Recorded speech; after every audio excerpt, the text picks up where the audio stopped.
ಈ ಚರ್ಚೆ ವಿಷಯದ ಚೌಕಟ್ಟನ್ನ ನಿರ್ಮಿಸುವ 4 ಪ್ರಮುಖ ಪ್ರಶ್ನೆಗಳು ನಿಮ್ಮ ಮುಂದೆ.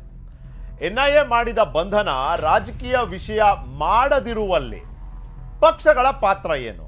ಈಗಾಗಲೇ ಆರೋಪ ಮಾಡ್ತಿರೋರು ಯಾರು? ಆರೋಪಿ ಯಾರು? ಆರೋಪಿಯಷ್ಟೇ, ಇನ್ನೂ ಅಪರಾಧಿ ಅಂತ ಘೋಷಣೆ ಆಗಿಲ್ವಲ್ಲ. ತನಿಖೆ ನಡೀತಿದೆ, ತನಿಖೆಯ ಪ್ರಗತಿಯ ಹಂತದಲ್ಲಿ ಒಂದು ಅರೆಸ್ಟ್ ಆಗಿದೆ. ಇನ್ನು ನಿರ್ದಿಷ್ಟ ಪ್ರಕರಣಗಳಲ್ಲಿ ಭಯೋತ್ಪಾದಕ ಅಥವಾ ಅಪರಾಧಿಯ ಧರ್ಮ ಅದರ ಉಲ್ಲೇಖವನ್ನು ನಿರ್ಧರಿಸುತ್ತಾ?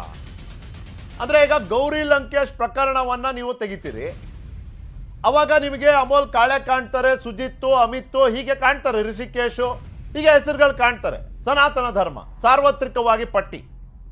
ಅದೇ ರೀತಿ ಬೇರೆ ಮಾಡಿದಾಗ ನೀವು ಧರ್ಮಕ್ಕೆ ಭಯೋತ್ಪಾದನೆಗೆ ಸಂಬಂಧ ಹೋಲಿಸ್ಬೇಡಿ, ಹಾಗೆ ಮಾಡಬೇಡಿ ಅನ್ನೋ ನಿರೀಕ್ಷೆ ಇಟ್ಕೊಳ್ಳೋದು. ಇಲ್ಲೇ ನಮ್ಮ ನಿಲುವಲ್ಲೇ ಒಂದು ದ್ವಂದ್ವ ಇಲ್ವಾ ಅಂತ. ಇದು ಮೊದಲ ಪ್ರಕರಣವೂ ಅಲ್ಲ, ಕೊನೆಯೂ ಅಲ್ಲ.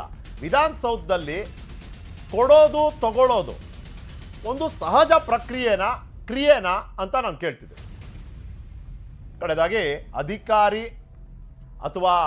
ಅಧಿಕಾರಿ ಬರುವುದಕ್ಕೂ ಸಚಿವರು ಅಂದರೆ ಆ ಯಾವ ಇಲಾಖೆಯ ಅಧಿಕಾರಿ ಇದ್ದಾರೆ ಅವರು, PWD ಲೋಕೋಪಯೋಗಿ, ಆ ಸಚಿವರು ಅಲ್ಲಿ ಇದ್ದಿದ್ದಕ್ಕೂ ಸಂಬಂಧ ಇದೆಯಾ?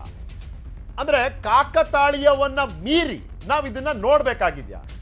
ಕಾಂಗ್ರೆಸ್ ಅವರು ಒಂದಷ್ಟು ಪ್ರಶ್ನೆ ಕೇಳಿದ್ದೀರಿ, ಅದಕ್ಕೆ BJP ಅವರು ಒಂದಷ್ಟು ಪ್ರತಿ ಹೇಳಿಕೆಯನ್ನ ಕೊಟ್ಟಿದ್ದೀರಿ.